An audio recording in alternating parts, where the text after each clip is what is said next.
That's your question. Yes. So what is so flattering about St. Martin that you love so much? Okay, so what I love about St. Martin, the biggest thing is what I recognize is no matter where I go in America, it could be California, I live in Atlanta, I've been in Atlanta 9 years. California, Atlanta, no matter where I go, I get treated bad somewhere. It's somewhere I go, it could be a restaurant, it could be going to the grocery store and you're checking out. Anywhere you go, somebody, you know how we might go somewhere and you be like, what's wrong with her? What happened to her? Oh, they might be having a bad day. And we make all these excuses for people. Like, okay, you know, this person could be having a bad day. They could be upset. And when I first came here, it's like, no matter what you do, like me, I'm going to treat everybody equal. I don't care if you're the server at a restaurant, if you're a server at the resort. First came, stayed on the resort. Of course, you're like, these people at work, they have to be nice. But then it's like, I left the second time I came. First time, I'm only on a resort. I'm only on a resort because in your mind, we're wired in America. When you go out the country, stay on the resort. Don't leave off the resort. And it's like, okay, I stayed on the resort. Then I got contacted by somebody to do a restaurant review. They took us off of the resort. And I was like, oh, wow. I'm meeting people that's not at work. These people aren't at work. They're just nice. They're just talking, having a conversation, holding a conversation. And you're like, wow, these people are nice. So they recognize, like, okay, yeah, this is an American, but she's cool. I'm interacting with female after female after female, and everybody is treating me nice.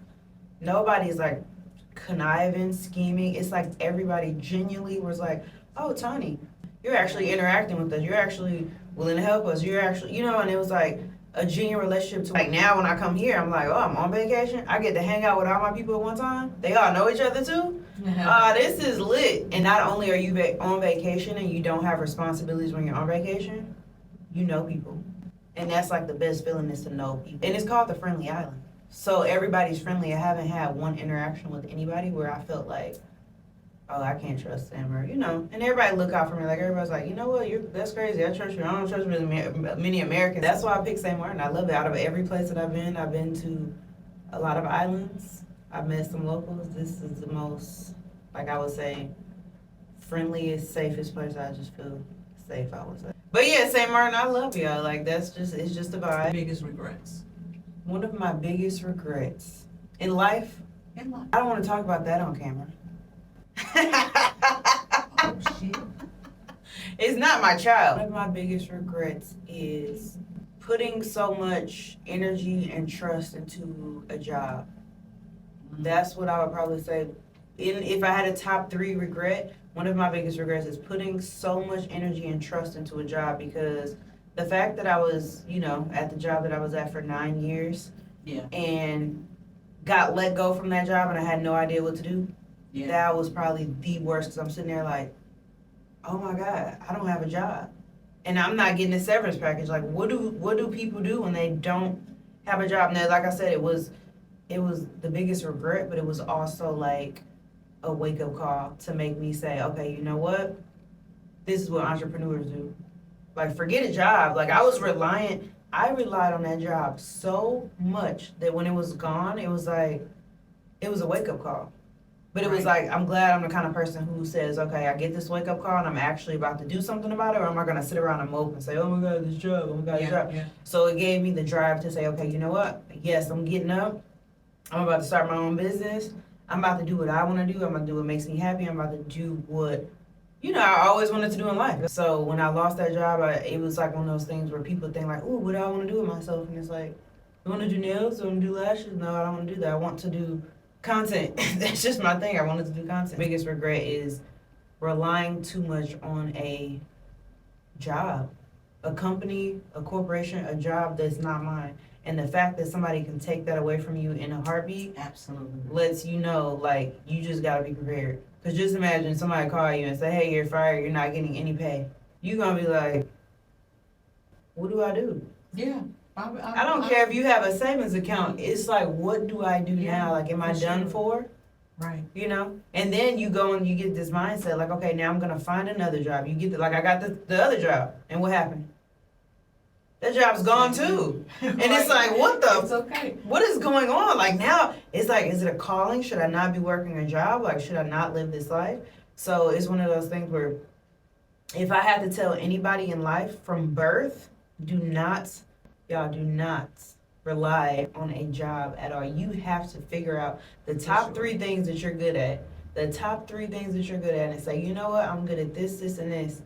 And even though you might not do that thing full time, you have to be working towards that thing so that when it's time or if anything ever happens, you have a backup plan. Absolutely. And 3 things, it has to be 3, it can't be 1, because you just now starting to stop. Like, I done did the journal thing, like I did, you know, I like stuff content, I like to educate people on certain situations, like For different sure. things, but it's like, you have to have a backup plan.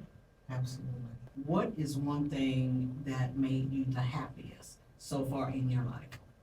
So, honestly, Sure. I thought, like I told you, at 38, stuff hit me hard. I'm like, oh my God, I'm 38.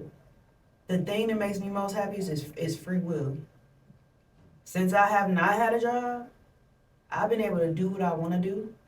I'm at the point now in my life where I'm like, I'm at home. I'm sitting at home in my pajamas, on my phone, editing content. Absolutely. I ain't gotta get up. That's right. I don't have to move.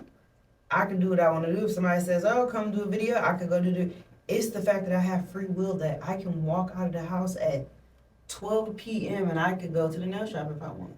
Mm-hmm. And that's where it hit me, where I was like, oh my God, I might not ever want to work. It sucks, because some women get that when they have a husband who rich and they just get to sit there and not do anything. Sure. I'm like, I'm doing this by myself. I'm over here hustling to do what I gotta do, and I can sit at home just because I got fired from a job, and I have freedom. So it's like, yeah, I don't have a job. I'm not making the thousands of dollars I was making a month, but I have free will, and that is what makes me the most happiest. I could pick my kid up from school. Yeah. I could go to her field trips. Like, I go to this school, field trips, all these activities, and there are kids sitting there, and they see me every single time. And I can tell they're looking like, they look sad, because it's like, dang, my parent isn't here. My parent ain't been to one activity, and one girl is really cool with Glory. Like, I'm like, oh, texting her mom. I'm like, that's crazy. I haven't even met you yet. But the fact that, like I said, the thing that has made me the most happiest is all I can say is free will. Now, there's different pillars within the free will, but it's like the fact that I can pick my kid up from school at 2:45 and show them got to go to an aftercare program. Absolutely. The fact I can pick my kid up and take her to tutoring at 3:30. Who can do that? I mean, some people can. Spend time with my child on things that she can do to make sure her life is not upsetting as well. Like, I don't want her to sit at school all day. I don't want her to Absolutely. be in aftercare all day. So that part is just, like I said, overall free will. Being able to do what you want to do at the time you want to do it. Free will. Absolutely. So I do feel like everything that happened for a reason. When I lost a job, it was God saying, look, you know what? That's not what you want to do. And like I said, I was willing to deal with the heartache. I was willing to deal with the stress, the depression, all that for the money. Mm-hmm. I was like, oh, well, getting paid this much money, I'm going to put up with anything that this company has to offer. I'm going to deal with it. I don't care. I'll go to therapy. I'll sit there. They give me that money. Absolutely. And that's where you lose yourself. Indeed. And I was like, okay, when I lost it, I was like, okay, yeah, I can't do that. But that makes me think why people do stuff for money. They're willing to suffer for money. And I'm like, no, I'd rather have my freedom. I'd rather have my freedom. And I feel like I was disobedient when I applied for another job. I think, like, now that I sit back and think, I said, okay, I got terminated from a job I was with for 9 years. And I was hungry. I was like, oh, I need another job. I need another job, please.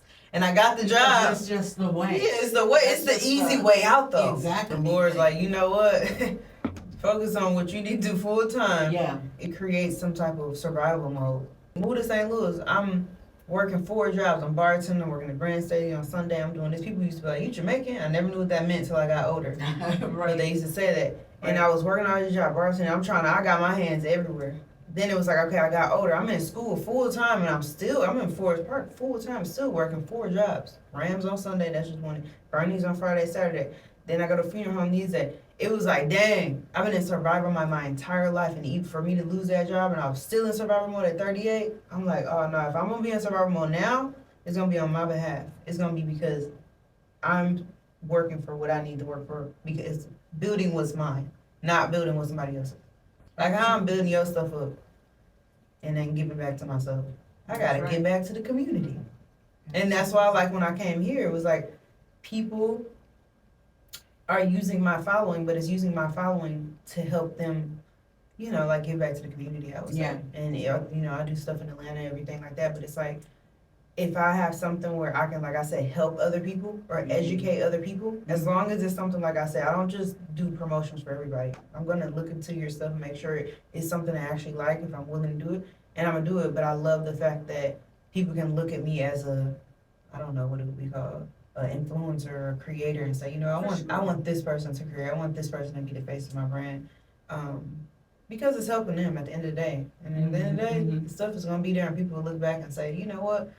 That girl, she was good. She was able to speak, she was able to articulate what's going on, and that's one of my biggest things. I'm gonna have my own little tiny business. I can see manifesting. I'm gonna have a tiny media studio in Saint-Martin or somewhere, I don't know. But yeah, this is goals too. You know, I like this. I wanna create a space for people to come and do things, and people look back and be like, yeah, book Tany Media. And I have my own big corporation, a big business, big production company where I do exactly this, because this is my dream. Let me ask you a question Okay. before we go. Yes. Did you make anybody smile today? Yes. Who might that be? I made anybody that I walk past smile. I'm making you smile right now. Indeed, you did. That's what I was hoping for. That's what Yes. I was hoping for. I'll make everybody smile, okay? Yes, my goal is to make everybody smile. But I guess this is the end, guys. Thank you for tuning in with us.